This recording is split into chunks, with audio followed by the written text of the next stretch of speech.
Hello, I'm Annita McVeigh and this is The Context on BBC News. Tonight we're looking at the release of the largest batch yet of files related to the late sex offender Jeffrey Epstein. A lot of people are very angry that pictures are being released of other people that really had nothing to do with Epstein, but they're in a picture with him because he was at a party, and you ruin the reputation of somebody.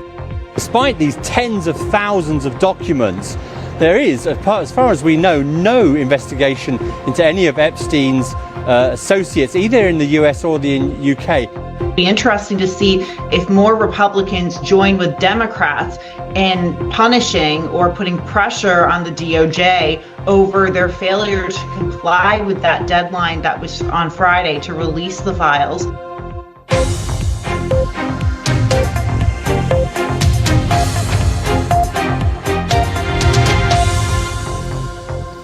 Also on The Context tonight, we'll take you live to New York as the emergency meeting of the UN Security Council is due to get underway to discuss US-Venezuelan tensions as the US Coast Guard continues to pursue a third tanker in international waters close to Venezuela. Also coming up, a 4-year-old child is among 3 reported dead after a wave of Russian airstrikes across Ukraine. And the Met Office reveals that 2025 is on course to be the UK's hottest year since records began.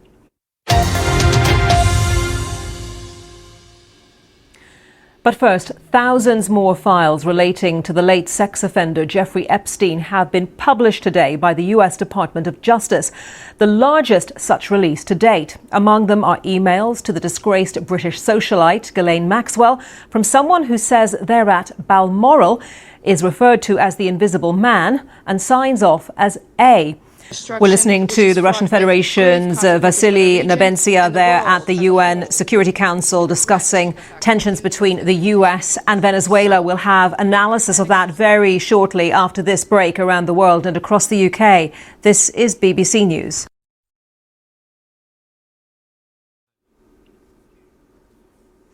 Now let's return to our coverage of the UN Security Council meeting, an emergency session to talk about the tensions between the US and Venezuela. China's representative Fu Kong speaking now. And so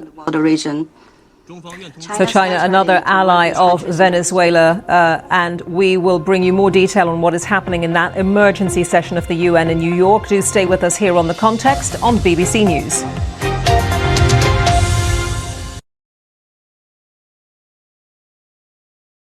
Take you straight back to New York to this emergency session of the United Nations Security Council because the US representative Mike Waltz is speaking. Is that sanctioned oil tankers. Okay, Francisco, thank you very much for being with us on the program. Francisco Rodriguez. We're back after this short break with more on the Epstein files around the world and across the UK. This is BBC News.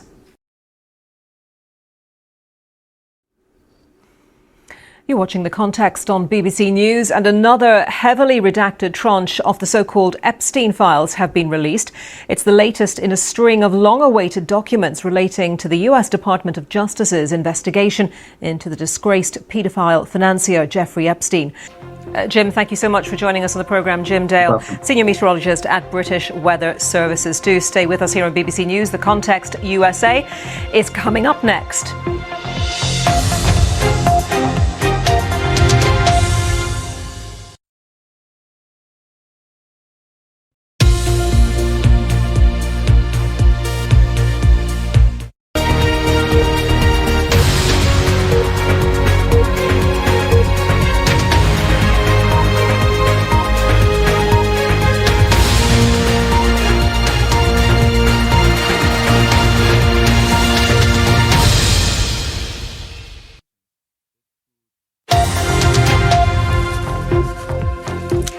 Hello and welcome to The Context USA. I'm Sumi Somaskanda in Washington.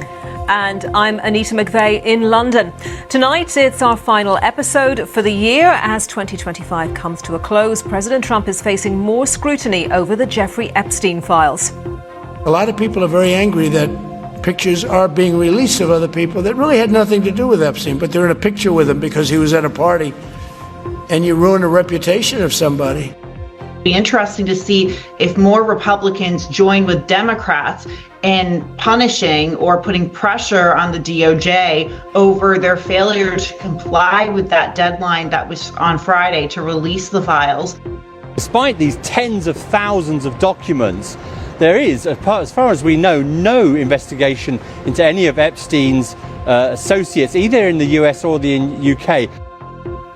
And joining us tonight on the programme are Abel Maldonado, former Republican Lieutenant Governor of California, and Stephanie Murphy, former Democratic Congresswoman from Florida. Welcome to you both.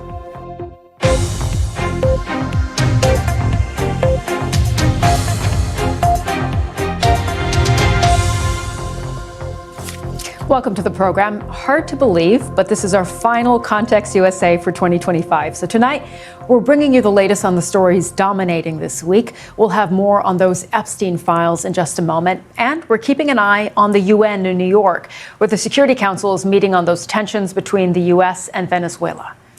Across the year, we've been examining and analysing the biggest stories and key moments in US news and politics. OK, Stephanie and Abel, we'll be back with you very shortly after this break. Around the world and across the UK, you're watching the Context USA on BBC News.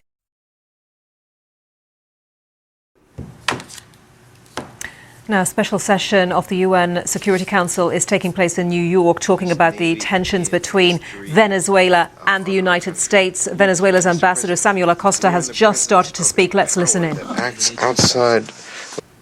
OK, Stephanie and Abel, will continue the conversation with both of you after a short break around the world and across the UK. This is BBC News.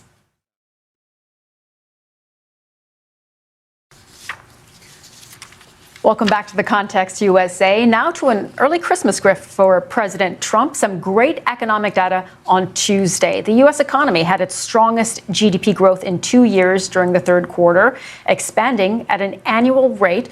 Yeah, no surprise there. We'll all be looking at those next year midterms. They'll be critical. Both of you, of course, have been such a critical part of the Context USA this year. So I hope you'll both be with us next year as we continue to look at this Trump presidency. But that's all we have time for on that story. Abel and Stephanie, stay with us. You're watching the Context USA on BBC News.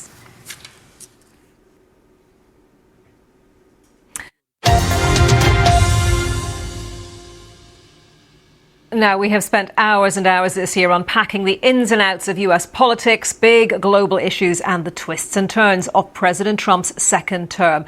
But for the last few minutes of the last Context USA of 2025, we're going to park that and talk about something completely different. OK, so maybe not a Christmas tune, but you might be bopping around your kitchen this Christmas to that music, to the soundtrack.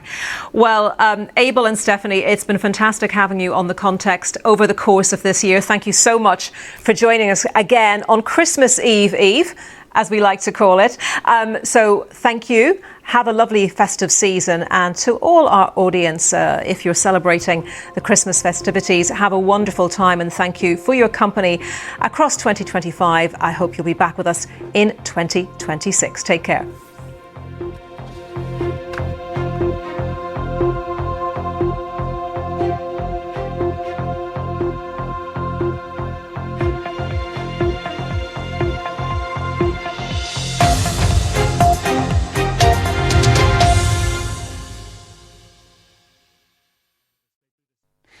Hello. There really hasn't been much in the way of sunshine today for most